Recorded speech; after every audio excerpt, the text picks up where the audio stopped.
empezar esta clase de, casi digo, historia del cristianismo, neumatología desde una perspectiva histórica. En esta ocasión estamos estudiando lo que es la Reforma Protestante.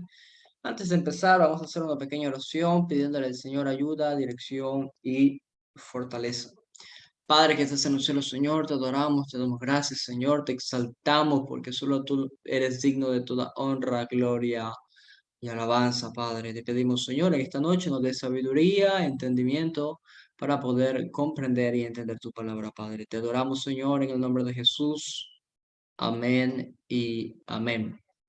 Bueno, espero hayan podido ver los videos que le mandé sobre la Reforma Protestante y todas las denominaciones que salieron de la Reforma Protestante. En esta sección no estamos viendo la Reforma como evento, sino más que todo estamos viendo lo que la Reforma contribuyó o hizo en pro de la neumatología. Así que dice nuestro libro, con el advenimiento de la Reforma Protestante, se dejan de lado las discusiones teológicas abstractas y racionalistas sobre la persona y obra del Espíritu Santo, propias de la teología escolástica medieval. Esto no significa que se abandonara la tendencia de ver el Espíritu Santo simplemente como la aplicación a la humanidad de la salvación por la gracia de Cristo. En la Reforma Protestante hubo reforma, es verdad, pero los temas de discusión en la Reforma Protestante tenían que ver de nuevo con la soteriología, con la salvación. En general, los reformadores magisteriales, Lutero, Zwingli y Calvino. Memorícese esos nombres, Lutero, Zwingli y Calvino. Conservaron mucho de la teología medieval, salvo la fuerte impronta del aristotelismo tomista. Esto es especialmente cierto en relación con la influencia sobre estos reformadores de ciertos teólogos medievales tardíos, como Guillermo de Ockham, Juan Duns Scoto, que enseñaron que en términos finales, Dios es trascendente, infinito, y no conocible por medio de la razón humana. Especialmente Lutero y Calvino reconocieron el gran abismo que existe entre Dios y los seres humanos, un abismo que solo Dios puede flanquear y que lo hace exclusivamente por su propia iniciativa. Además, hay que tener presente a la influencia que tuvo sobre los reformadores el humanismo renacentista, con su fuerte énfasis sobre la persona humana. ¿Okay? ¿Qué quiere decir esto, hermano?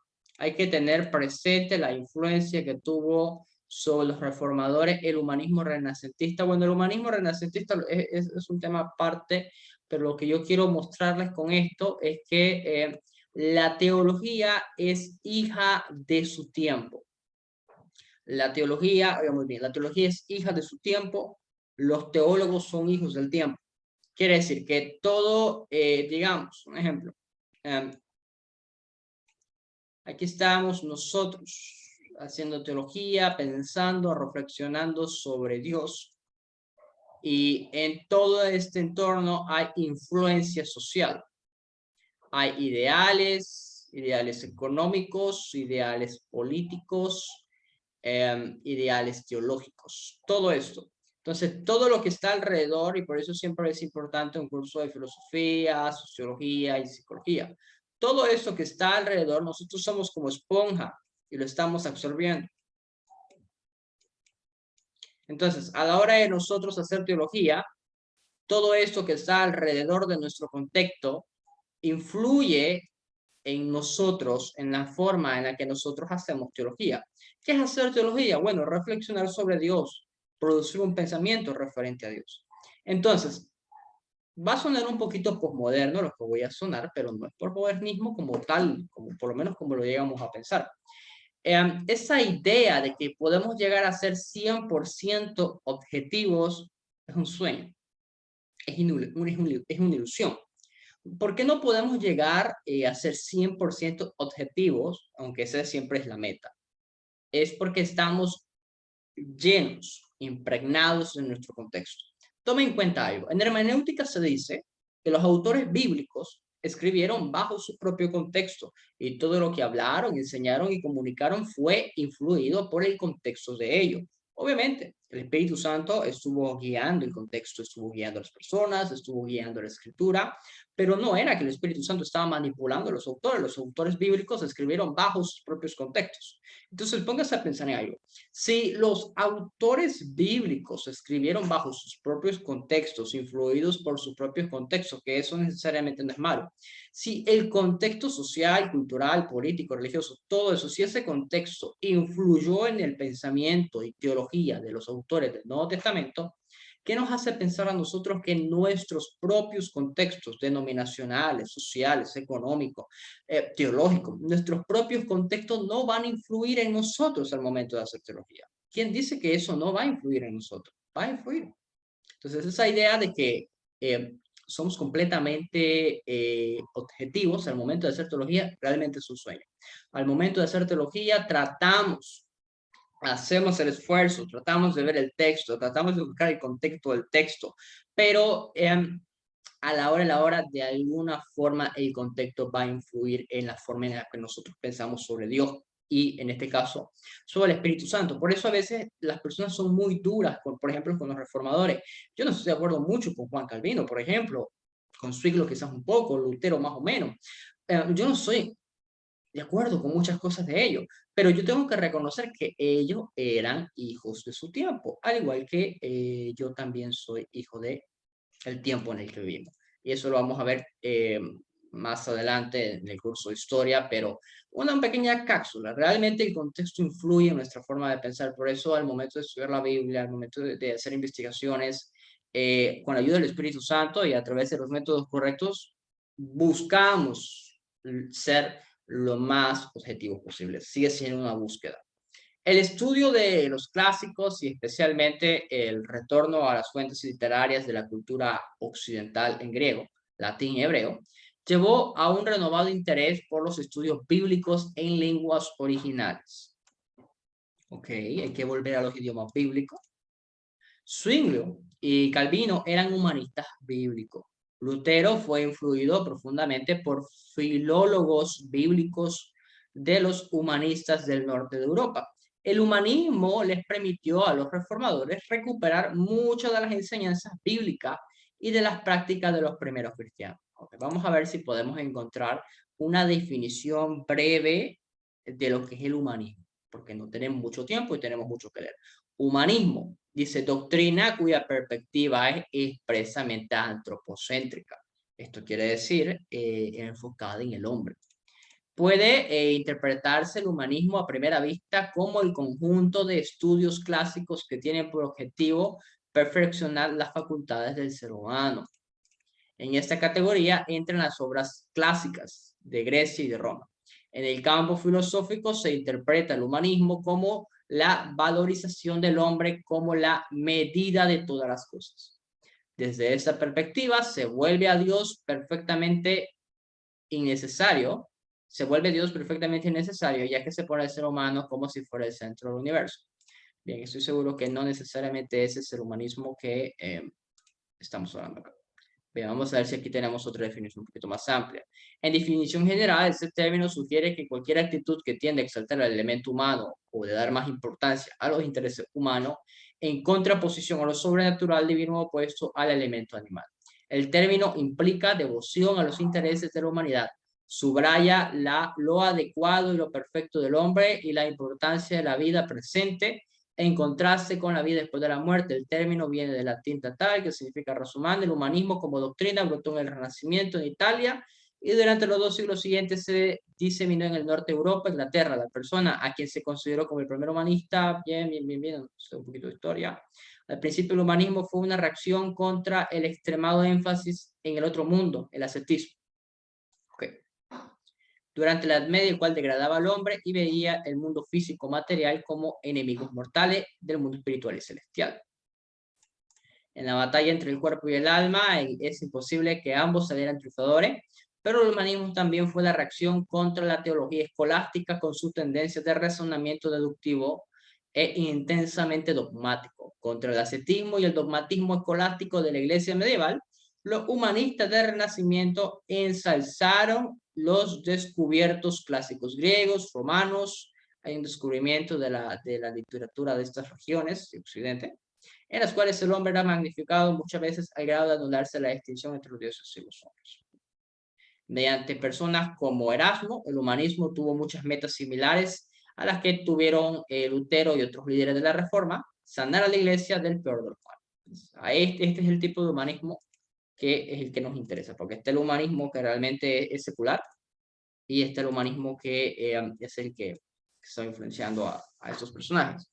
Erasmo dio a la iglesia y al mundo su texto griego del Nuevo Testamento, y bien se le puede llamar el padre de la crítica textual, y la crítica textual es la restauración de lo que se cree son los manuscritos originales de la Biblia, porque dichos manuscritos pues no existen, se perdieron. Pero el otro extremo, hubo humanistas anticristianos y religiosos. Entonces, el humanismo en estas partes de acá enfoca la investigación y enfoca el conocimiento de la Biblia, a conocer la palabra de Dios. El humanismo, el que no quiero que se confunda, es el otro humanismo, el otro extremo del humanismo es el anticristiano, el religioso. Entonces, siempre hay extremos en cuanto a cuestiones filosóficas. Hay que tener cuidado muy bien cómo definimos las cosas. Entonces, entre otras cuestiones, con ellos se redescubre y se enfatiza la obra del Espíritu Santo en el creyente y en la iglesia, lo cual constituye uno de los aportes más valiosos de los teólogos de la Reforma. Surgieron ricas enseñanzas y buenos énfasis sobre la obra del Espíritu Santo en la regeneración, santificación del creyente, en la devoción a Dios, en la lectura y comprensión de las Escrituras y en la evangelización. Lutero. Como saben, no vamos a leer todo de Lutero, vamos a leer nada más lo más importante, porque es bastante. Bien, Lutero. Tradicionalmente se le ha considerado Lutero como un teólogo que relegó el Espíritu Santo a un lugar secundario y que lo limitó en su obra de regeneración y santificación al creyente. Tradicional, mire, cuando usted vea la palabra tradicionalmente, se refiere a lo que normalmente la gente hace. No quiere decir que exactamente sea esto un todo. No obstante, mire, no obstante, un estudio objetivo de sus escritos muestra que Lutero prestó una seria atención a la persona y obra del Espíritu Santo, de modo que pudo relacionar adecuadamente una neumatología dinámica con una no menos vital soteriológica de la salvación. Entonces, aquí hay una cuestión, ¿no? Una cosa son fuentes primarias y otra cosa son fuentes secundarias, hablando de historia. Por ejemplo, a ver, si yo quiero, vamos a ver qué puedo encontrar en mi biblioteca. Lutero. No tengo ninguna obra de Martín Lutero. ¿Qué me está pasando? No he comprado nada en Logos. Martín Lutero. Martín Luther. Es una guía. Martín Luther, latino protestante. Martín Luther. Aquí está. Bien, este es un libro de Martín Lutero. Ok, mire. Este es un libro de Martín Lutero que ha sido traducido, obviamente, me imagino, al alemán al español, pero esto es de Lutero. ¿Ya? Estos son escritos, comentarios de Lutero. Ok, permítame. Comentario bíblico a los Gálatas, Lutero de espiritualidad. Ya, quiero mostrarle algo. Ya ve el chat. Ok. Vamos a poner aquí Lutero. No hay. Ok, entonces vamos a poner acá Lutero. Voy a enseñarle algo que se ve en investigación. Ok, ya. Eso que usted mira acá, cuando hablamos de investigación, esto se conoce como una fuente secundaria. ¿Ya? Esto es una persona, en este caso es Francisco La Cueva, hablando sobre Lutero. Entonces, Francisco La Cueva nos da un poquito de su biografía, nació en tal, Lutero hizo esto, hizo aquello, enseñó esto, enseñó lo otro. Y aquí tiene sus fuentes. ¿Qué utilizó este autor para hablar de Martín Lutero? Bueno, utilizó en los libros de Josué L. González, otro libro de otra persona, varios libros de varias personas que hablaron sobre Lutero, sobre su vida, y hay gente en la teología histórica que se dedica a hablar de Lutero, quién era Lutero. Está bien, ¿no? Entonces, esto es una fuente secundaria, ¿no? Una información de alguien que nos está hablando de Lutero, de qué pensaba, cómo vivía y todo. Esto es fuente secundaria. Una fuente primaria, ¿no? Una fuente primaria es directamente leer al autor, directamente qué dice el autor. Entonces yo puedo leer, bueno, fulano de tal dice que Lutero opina esto y esto y esto de Gálatas. Eso es una cosa. Otra cosa es yo agarrar el comentario de Lutero, agarrar el comentario de Lutero y, bueno, no sé qué dice acá porque está en inglés, y leer qué dice Lutero sobre Gálatas capítulo. Esto es un comentario de Lutero. Entonces, aquí está Lutero hablando, aquí está Lutero enseñando, y así como Lutero también hay comentarios de Juan Calvino. Juan Calvino, creo que yo no los tengo porque yo no leo a los reformadores, yo casi no los leo. Pero acá, sermones sobre Efesios, por ejemplo. Estos son prédicas, no son comentarios como tal, pero son sermones, estos son prédicas, esto es lo que creía Juan Calvino, o me voy a la obra magna, institución de la religión cristiana. Entonces, cuando vamos a hablar de las personas, tenemos que tener algo de integridad intelectual y por lo menos nosotros, los pentecostales, mayormente no estamos de acuerdo en nada con Calvino en cuanto a soteriología y a veces en neumología, pero tenemos que ser cuidadosos en decir, Lutero dijo aquello o Calvino dijo aquello, y a veces lo dijo una persona y a veces una persona no lo dijo bien, interpretó mal las palabras. Yo creo que si algún día alguien dice, Joel dijo esto, Pastor Joel dijo aquello, yo preferiría, la verdad, que me pregunten a mí directamente si yo dije eso, si yo no, o yo no dije eso. Entonces, algo que quiero transmitirles a ustedes es que tengamos cuidado lo que se dice de otras personas.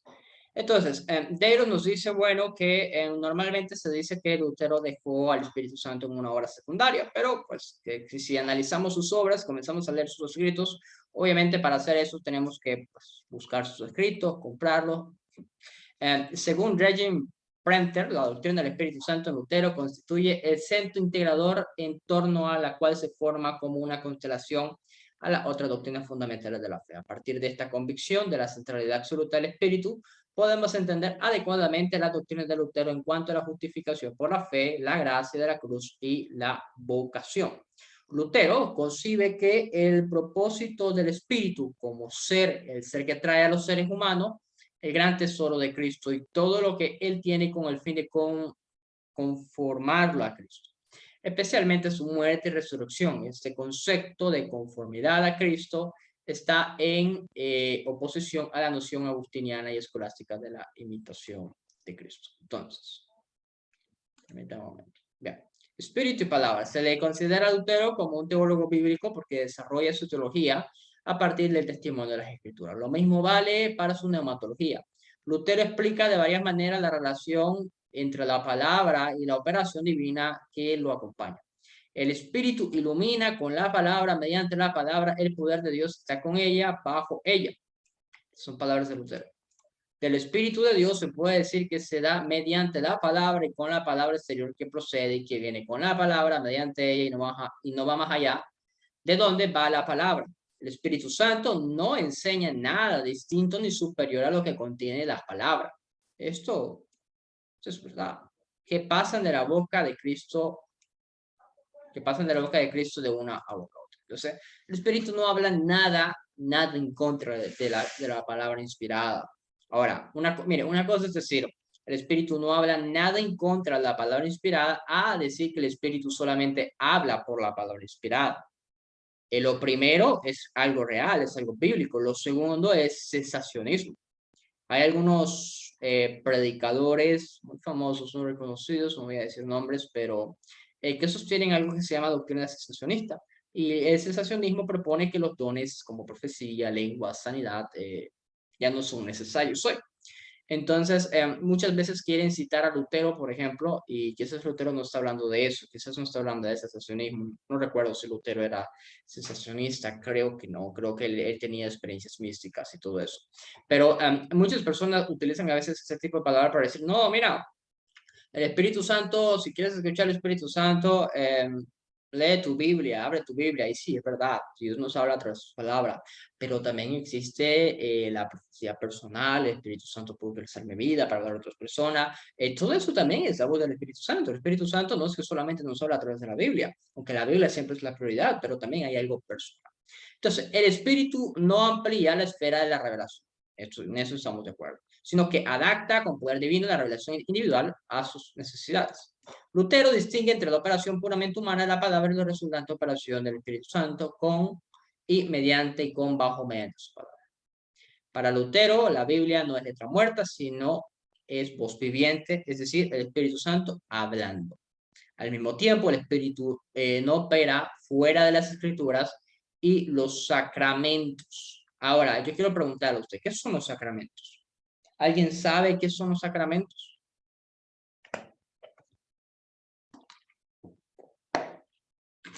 Nosotros los pentecostales tenemos sacramentos. Mientras usted va pensando, voy a buscar un pequeño diccionario que nos pueda dar una buena definición. Ok, este es el. Bien. Respondiendo, ¿nosotros los pentecostales tenemos sacramentos? Sí, nosotros los pentecostales tenemos sacramentos. Tenemos específicamente dos, el bautismo y la Santa Cena. Bien, leamos qué es sacramento. Según Agustín, es un signo exterior y visible de una gracia interior y espiritual, obrada por la gracia de Dios en el creyente. Es un signo o dramatización que resulta en un efecto más poderoso que las palabras. Según algunos protestantes, los dos sacramentos del Evangelio ordenados por Jesús son el bautismo y la cena del Señor. Entonces nosotros los protestantes tenemos nada más esos dos sacramentos. Según la ICAR, Iglesia Católica Romana, agrega otros 5 sacramentos: la confirmación, el matrimonio, la ordenación, la penitencia y la extrema unción. ¿Cuántos sacramentos tiene la Iglesia Católica? Bueno, 5 más 2 son 7. Estos sacramentos son válidos si se consagran utilizando la fórmula correcta, las palabras que se dicen y la materia correcta, los signos físicos o materiales que se utilizan. Y si la intención es cumplir con los ritos de la Iglesia, de aquí que, según la Iglesia Católica Romana, el sacramento debe ser llevado a cabo ex opere operato, lo que significa no una operación mecánica, sino con la confianza puesta en Dios de que se está cumpliendo con el propósito del sacramento, a pesar de la posible indignidad del ministro que lo consagra. Y aquí la Iglesia Católica Romana se fue por la tangente, por el tema de que para ellos es más importante el sacramento, no quien lo administra. Para nosotros es importante el sacramento y quien lo administra. Entonces, bien, no voy a irme a otro lado porque todavía no estamos en historia del cristianismo. Esta es la razón fundamental por la que se opuso tan encarnizadamente a los entusiastas carismáticos de su tiempo, a los que llamó, no voy a leer esa palabra, profetas celestiales. Según él, estos entusiastas colocaban la obra interior del Espíritu Santo por delante de la palabra externa a las Escrituras. Oiga bien, según Lutero, esta es la opinión de Lutero, hay que leer bien las letras. De ese modo, su juicio a los entusiastas hacían del Espíritu la meta de la acción humana. Se preocupaban por cómo acercarse al Espíritu en lugar de preguntarse cómo viene el Espíritu de los seres humanos. En definitiva, Lutero consideraba la aproximación de los entusiastas al Espíritu Santo como excesivamente subjetiva y carente de toda objetividad bíblica. El Espíritu y los sacramentos. El Espíritu Santo opera la justificación y la santificación a través de dos señales externas divinamente instituidas: la palabra, hablada o predicada y escrita en la Biblia, y los elementos visibles y acción del bautismo y la cena del Señor. El Espíritu jamás obra de manera redentora sin estos medios de gracia. Okay. Lutero enseñó que el Espíritu Santo es canalizado al creyente exclusivamente a través de las estructuras sacramentales de la Iglesia y rechazó vigorosamente cualquier pretensión de revelaciones privadas. En su explicación del tercer artículo del Catecismo Menor, Martín Lutero sintetiza la obra completa del Espíritu señalando: el Espíritu Santo me ha llamado mediante el Evangelio, me ha iluminado con sus dones y me ha santificado y conservado en la verdadera fe. Del mismo modo, como Él llama, congrega, ilumina y santifica toda la cristiandad de la tierra y conserva unidad a Jesucristo en la verdadera y única fe. El Espíritu Santo opera la regeneración mediante el bautismo. Ojo con esto. El bautismo es un agua rica espiritualmente en la que el Espíritu Santo y en la que éste obra. Si toda la Trinidad está presente en el que es bautizado, es llamado regenerado, por la obra del Espíritu en el bautismo, el corazón es limpiado, toda naturaleza transformada, se otorga el Espíritu con sus dones y es infundida la gracia. El bautismo tiene un efecto doble.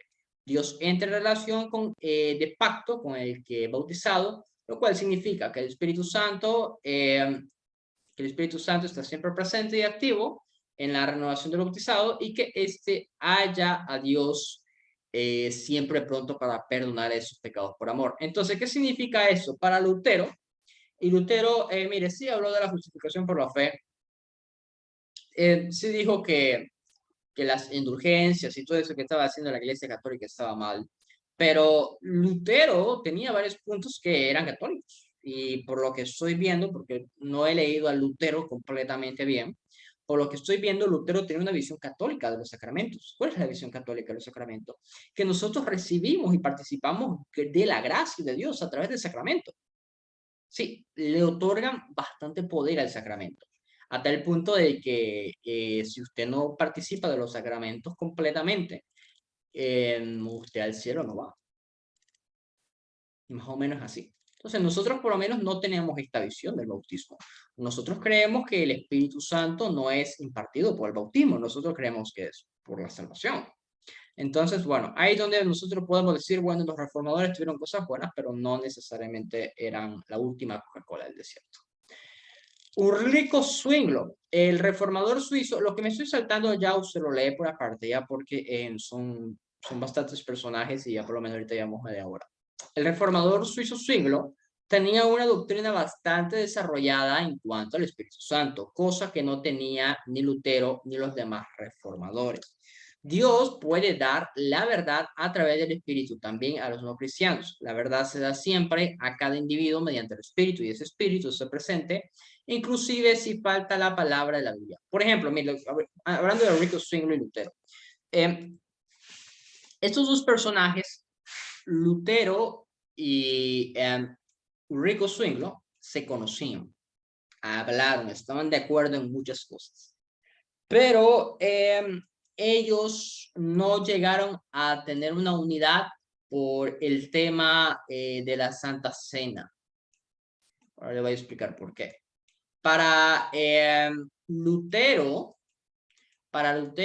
la Santa Cena era ¿cuál es la palabra? Transustancial. Para Lutero, al igual que para cualquier católico, la Santa Cena literalmente está el cuerpo de Cristo. Y literalmente está la sangre de Cristo. Según la doctrina de la transustanciación, en el momento que se está impartiendo el sacramento, la carne, el pan, se convierte en carne literalmente, y la sangre literalmente se convierte en sangre.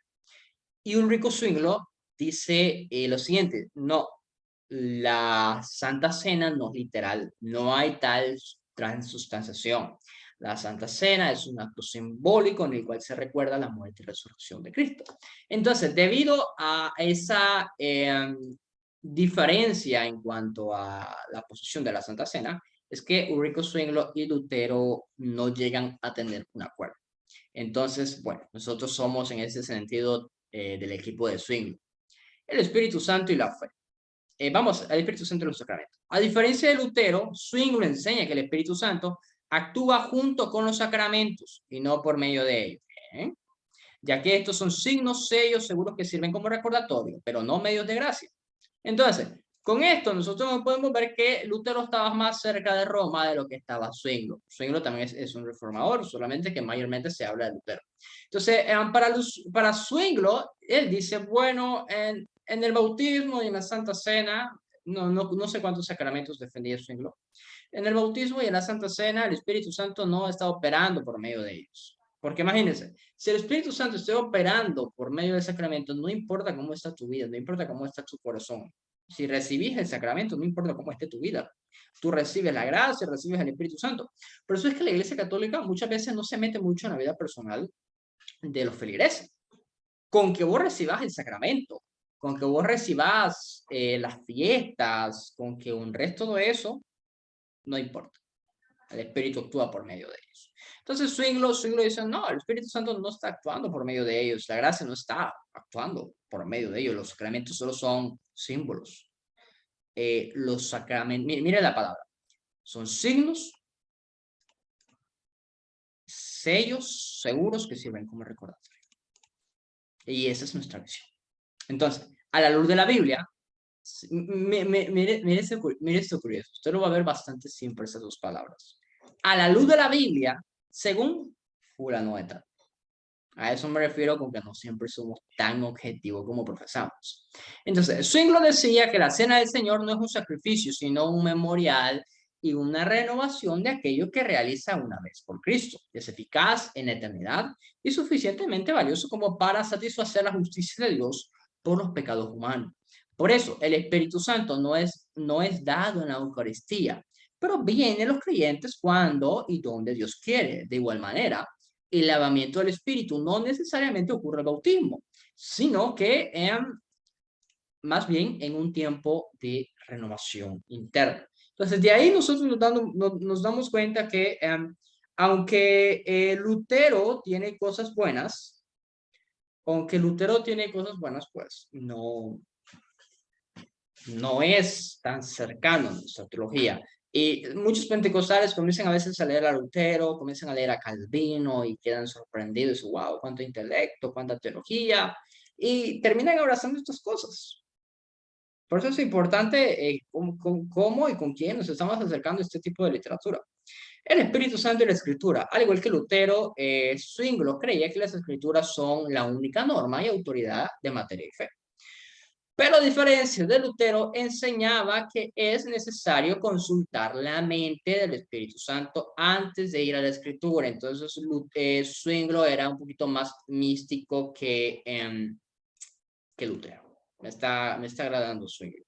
Zwinglio veía el Espíritu como esencial para una comprensión e interpretación adecuada del Espíritu, porque sin el poder de la persona, sin el poder del Espíritu, la persona es guiada por la carne y la razón humana y en consecuencia está ciega. Entonces, no está mal que nuestro razonamiento nos guíe al momento de estudiar, pero nuestro razonamiento no es suficiente, necesitamos al Espíritu Santo. Yo creo que la razón y la fe no deben estar separadas. No obstante, Zwinglio veía la necesidad del precepto y la inspiración de la palabra y del Espíritu de Dios para predicar, enseñar y escribir el Evangelio. De esta manera es la operación dinámica de la palabra y el Espíritu la que garantiza la autenticidad y la corrección de la predicación y enseñanza cristiana. Bien, veamos esto, el bautismo con el Espíritu Santo. Según Zwinglio, esta cuestión no era enseñada con claridad en su día y por lo tanto la misma era juzgada con bastante inexactitud. Para él había dos bautismos con el Espíritu Santo. Ambos bautismos habían sido predichos por Juan el Bautista, cuando él dijo, él los bautizará con el Espíritu Santo y con fuego. Mediante el primero, los creyentes son rociados interiormente al creer en Cristo. Entonces, para Zwinglio, como cualquier buen reformado, el bautismo en el Espíritu Santo se da en la salvación. Nosotros creemos que es algo subsecuente. Este bautismo es muy necesario porque sin él nadie podría ser salvo. Esto significa que todos los que son creyentes han sido llegados a estar bajo el Espíritu. Pero, por el contrario, el segundo bautismo en el Espíritu no es necesario como tampoco debe esperarse en todos los casos. Es el signo de las lenguas extrañas que lo acompañan en algunos casos registrados en el Nuevo Testamento. Mire, esto está interesante. Esto vale oro. Porque que yo recuerde, este sería el primer, no sé, quizás esté mal. Quizás no he leído suficiente sobre la reforma. Pero este podría ser entonces el primer de los reformadores, no dije nada, de los reformadores magisteriales que identifica el hablar en lenguas como parte del bautismo del Espíritu Santo, porque el B2. Y el bautismo, hay un bautismo que es para salvación, pero no es el bautismo que realiza Cristo, es el bautismo que realiza el Espíritu Santo en el cuerpo de Cristo. Entonces, bien, hasta el momento Zwinglio me está agradando mucho. el pecado contra el Espíritu Santo. Zwingli se encontró involucrado en una serie de disputas y desafíos que lo llevaron a formular su fe y hacerla pública para sus seguidores. En este contexto, escribió su comentario sobre la verdadera y la falsa religión, que presenta su síntesis de la fe evangélica, según él la entendía. La obra puede ser considerada como la primera dogmática. Ahora, la teología dogmática es la teología confesional, ¿ya?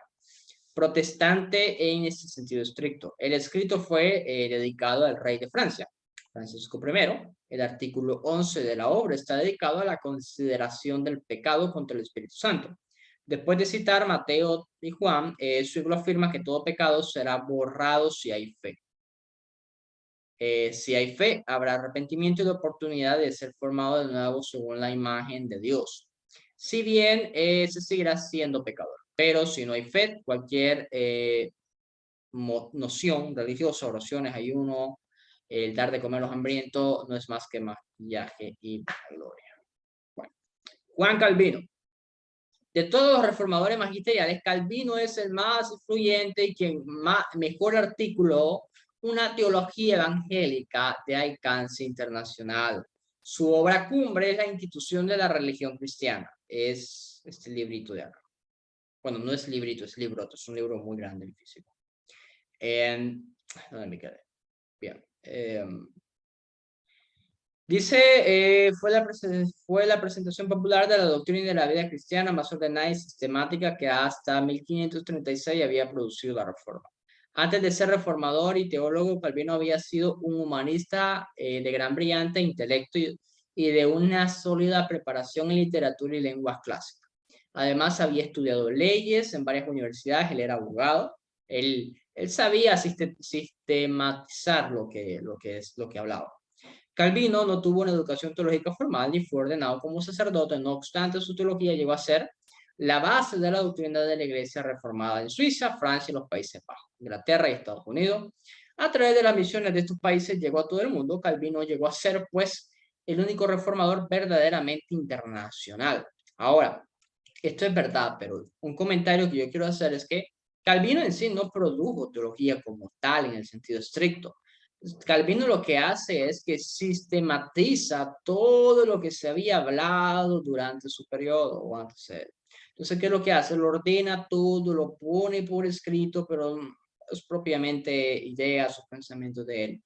Es decir, Calvino, el libro de texto nos dice que es un buen teólogo, pero realmente teólogo, no tanto. Más que todo era un buen sistematizador. O sea, era una persona como buen abogado, obviamente, que sabía ordenar las cosas. Un acercamiento evangélico. Al igual que Lutero, Calvino puede ser considerado como un reformador bíblico, porque procuró encontrar un sistema de doctrina cristiana sacado directamente de la Biblia. Esto fue ayudado por su hábito de predicar la Biblia texto por texto. Con Lutero pensaba que el argumento de Pablo a las cartas de Romanos es la clave del Evangelio y el mensaje central de toda la Biblia. Calvino, al igual que Agustín, escribió más libros de los que cualquier otra persona puede leer en toda su vida, pero sus enseñanzas e ideas principales están en la institución. En su tiempo, esta obra fue el arma más poderosa que haya forjado el protestantismo en contra del papado y la corrupción de la iglesia y a favor de un auténtico cristianismo bíblico. En esta obra, Calvino sigue el credo de los apóstoles, hablamos sobre el credo de los apóstoles, y procura demostrar que los protestantes eran más fieles al mismo que los católicos. Con esta cuestión del Teotocos, de que María es Madre de Dios, actualmente no sé si yo podría decir esto.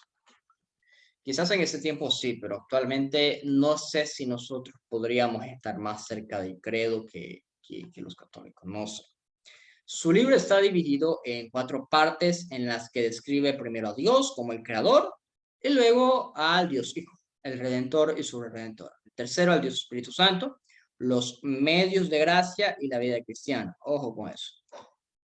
Y finalmente la Santa Iglesia Católica, su naturaleza y marcas. En su desarrollo, Calvino no estaba creando nuevas doctrinas, sino más bien ha presentado la fe histórica de la Iglesia, como surge en las Escrituras. Y eso es lo que yo le decía. Calvino no está presentando nada nuevo. Calvino está ordenando y sistematizando lo que se ha hablado antes de él. Para Calvino fue a través del Espíritu Santo que el mundo fue formado. De modo que es a través de la actividad del Espíritu en la raza humana caída que la iglesia es creada. En otras palabras, la iglesia es la restauración del orden en el mundo, la esfera de la actividad, la regeneradora del espíritu. Es aquí que el espíritu renueva la imagen de Dios en la humanidad y es aquí que esos juicios producen un orden correcto. La fe misma es obra del Espíritu Santo, la única señal de la elección divina. Y el mismo espíritu que hace surgir la fe en los elegidos es el que ayuda a perseverar en ella. De igual modo, la iglesia es preservada como un todo, el poder escondido e incomprensible. El reformador ginebrino es bien evangélico en su enseñanza sobre el Espíritu Santo. Por el Espíritu, Cristo nos une y nos comunica con su gracia. Según Calvino, el Espíritu es el nudo con el cual Cristo nos liga firmemente. El Espíritu quien obra abriendo nuestros corazones a las leyes de Dios y hace que sean reales. Bueno, Calvino tenía buenos puntos hablando de neumatología, pero bueno, en otra ocasión vamos a hablar más de Calvino. Los reformadores radicales. Todos los reformadores radicales o representantes del a la izquierda de la reforma eran buenos luteranos, pero consideraban que la reforma de Lutero no había llegado a fondo en los cambios que hacía falta para terminar con la iglesia medieval. La presencia del Espíritu de Dios en la vida de los creyentes exigía un retorno radical a la iglesia como era en los tiempos del Nuevo Testamento. Entonces, Pastor Joel, no solamente los pentecostales buscaron eso, no solamente nosotros en la fe histórica hemos buscado eso. Antes de nosotros, pues otro movimiento, como en este caso los luteranos, estaban buscando volver a la iglesia primitiva. A veces estos grupos diferían gradualmente en cuanto al significado de la presencia del Espíritu en la vida de los creyentes y en la iglesia, y algunos se entregaban ocasionalmente a excesos que daban mal nombre a todos los demás. No obstante, la mayoría de estos grupos fueron más estables y lograron desarrollar un concepto y práctica balanceados de la persona y del Espíritu Santo. Para ellos, el centro de la fe en el Nuevo Testamento era la nueva vida en Cristo por medio del Espíritu más que la justificación por la fe.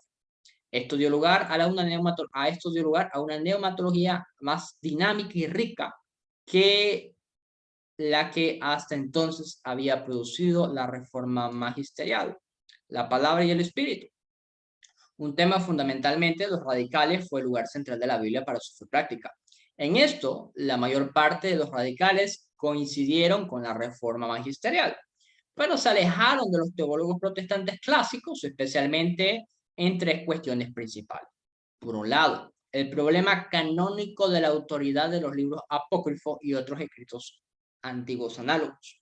Por otro lado, el problema teológico de las dos alianzas, de la palabra interior y la palabra exterior, la autoridad de la letra escrita y la autoridad del espíritu. Problema estrechamente vinculado con la relación del Antiguo y Nuevo Testamento. Y finalmente, el problema hermenéutico de la validez de la alegoría, de la concordancia, de la tipología como método de interpretación. De estas tres cuestiones, la que más nos interesa aquí es la segunda, es decir, el contraste en la palabra escrita, hablada, encarnada, y el espíritu, la palabra interior.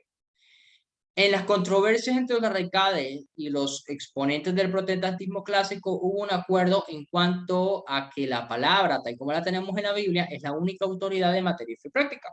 Pero no siempre hubo un acuerdo en cuanto a la interpretación de la palabra del espíritu, de la vida del creyente en la iglesia, esencialmente en cuanto a la relación entre la palabra y el espíritu, como indica George.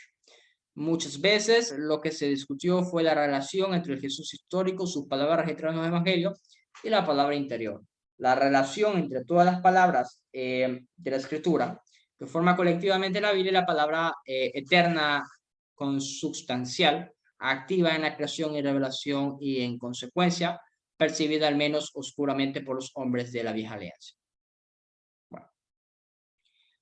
Creo que la discusión era por la voz interna del Espíritu, lo que el Espíritu Santo nos puede guiar y lo que el Espíritu Santo hace a través de la Biblia. Dice, algunos espiritualistas, deseosos de tener además de la Biblia una fuente de autoridad que justificara su alejamiento de la iglesia medieval, la encontraron en una combinación del misticismo, de la palabra interior y experiencia inmediata del Espíritu, tomando posesión de ellos a la manera como en otros tiempos había inspirado a los profetas del Antiguo Testamento. Ya sé por dónde va. Entonces, esta gente, aparte de la Biblia, quería lo que las experiencias personales, que lo que el Espíritu Santo les hablaba fuera una norma de autoridad. Y pues no, en ese sentido nosotros estamos más del lado de los reformadores magisteriales. Vamos a leer dos más. Neumatología espiritualista. Varios otros radicales espirituales compartieron conceptos similares a los de Mutzer. Tal fue el caso de Jorge, un campesino y predicador involucrado en la guerra de los campesinos. Había publicado un librito devocional de corte espiritualista fundándose en el sector Metón del Espíritu, como antes había hecho Mutzer en su manifiesto de Praga. Aug mostraba cómo la vida cristiana necesitaba recordar las diversas etapas de crecimiento. Permítanme un momento, voy a subirle el tamaño de la letra. Ya. Dice, la subida gradual a esa cima se describe por sus etapas, que son 7 tipos de espíritus: espíritu de temor, sabiduría, entendimiento, consejo, fortaleza, paciencia y piedad. Otro espiritualista evangélico de gran influencia, como vimos, fue Gaspar. Qué nombre más raro me pone el libro. Quien sostenía la doctrina de que el espíritu está libre de toda institución, incluso de la iglesia establecida, pues el espíritu sopla donde, cuando y en la medida que él quiere. De este modo, se contentaba con invitarlo en oración a la creación de los círculos de estudio. Hay que tener cuidado mucho con eso. Dice, bien, el espiritualismo anabaptista tuvo una expresión característica de Juan Deck. Él estaba convencido de que la fe es un don otorgado, los bienaventurados en las proezas del espíritu, porque ha de entenderse como el vaciamiento completo del yo, cada uno de los cristianos a la hora de ponerse. Bueno. Dice otro espiritualista digno de mencionar, Lucas Praga, un utraquista, integrante de la unidad. Enseñaba que la predicación no es automáticamente redentora, sino que la bondad de sus resultados depende de la libre actividad del Espíritu Santo. En su opinión, la confianza de Lutero en el poder de la palabra predicada era algo que conlidaba con la magia. Entonces, bueno, teología histórica, leemos bastantes opiniones. Una iglesia espiritual, este concepto fue desarrollado por Sebastian Frank bajo la influencia de el personaje que leímos anteriormente, y especialmente Juan de Campen o Campanus. Para él, la iglesia tenía un carácter invisible y por eso estaba en contra de cualquier intento de restablecer las instituciones de la iglesia primitiva, como quería la mayoría de los radicales, especialmente los anabaptistas. Había llegado a la conclusión de que la reforma conservadora de los luteranos y restitución radical de los anabaptistas y de Miguel Servet y Campen eran empresas desatendadas, porque él consideraba la Constitución, el gobierno, los sacramentos y hasta la palabra escrita, la Biblia, como las normas, el alimento y el material de lecturas propios de infantes y niños. La exterioridad eclesiástica eran como el capullo del cual desprende una cristiandad que ha llegado a su maduración, metamorfosis espiritual. Entonces hay bastante discusión sobre cómo debemos entender la iglesia, la Biblia y el Espíritu Santo. Y es que usted se da cuenta de por qué existe tanta diversidad en las iglesias, no hablo de iglesias pentecostales, hablo de otras organizaciones, y todo tiene que ver de cómo la iglesia o cómo sus líderes entiendan el papel de la iglesia, el papel de los líderes de la iglesia, el papel de cómo la iglesia se organiza, el papel de la Biblia. Cada uno de estos temas son muy importantes en la teología sistemática, por eso uno debe de conocer muy bien cómo es que nosotros creemos en estos temas. Bueno, el día de mañana yo voy a grabar el último capítulo. Permítanme un momento, quiero ver qué tan largo es. Vamos a ver si me da tiempo para terminarlo de una vez mañana esto. Bastante. No, no me da para terminarlo mañana. Es bastante. Es bastante. Bien. ¿En qué mes estamos? Estamos 27. Se supone que el próximo mes empezamos ya la unidad 3. En la unidad 3, ¿cuántos tenemos? Tenemos 2 capítulos nada más. Tenemos ya la perspectiva teológica, Esto ya es la teología sistemática, la parte de teología sistemática. Entonces, bueno, yo mañana voy a grabar el último capítulo de la perspectiva histórica. Vamos a ver si puedo resumir algo. O, a ver, ¿qué tenemos en el capítulo 10? Tenemos la doctrina del Espíritu Santo en el siglo 17, 18, 19, 20. Tenemos ahí el nacimiento del pentecostalismo, un movimiento carismático, neocarismático. Yo voy a ver qué voy a seleccionar porque mucho de esto puede que sea interesante, puede que no. Neumatología experiencial, vivencial, no, creo que lo voy a dar todo. No, hay bastante información buena. Entonces, bueno, mañana yo grabo la mitad del capítulo 10 y el próximo mes es el último mes del curso de neumatología. Terminamos con la perspectiva de la teología sistemática. Próximo mes que estamos en mayo.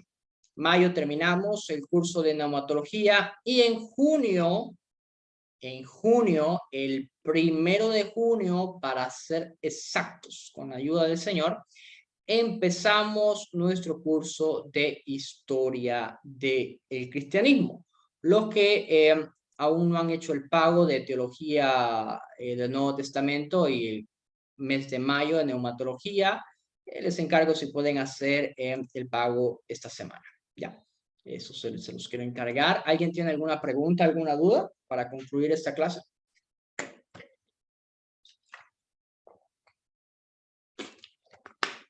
Bien, si no hay preguntas, yo les voy a mandar un video al grupo sobre Ulrico Zwinglio, Juan Calvino y Lutero. Videos de Byte, la tarea que les voy a dejar es que los vean, porque aunque quizás estos tres personajes, me gustó más Ulrico Zwinglio, quizás estos tres personajes no aporten mucho a la forma en que nosotros creemos, pero es elemental que nosotros conozcamos por lo menos la forma en la que ellos creían y aún con sus imperfecciones, ellos aportaron a la iglesia histórica. Así que esa va a ser la tarea. Vean los videos que le voy a mandar. Si tienen alguna pregunta referente a historia durante la semana, me hacen una pregunta, saben que mi WhatsApp está abierto para todos. Amén. Amén. Amén. Dios les bendiga. Amén. Dios les bendiga a todos entonces. Que pasen muy buenas noches. Bendiciones. Dios les bendiga.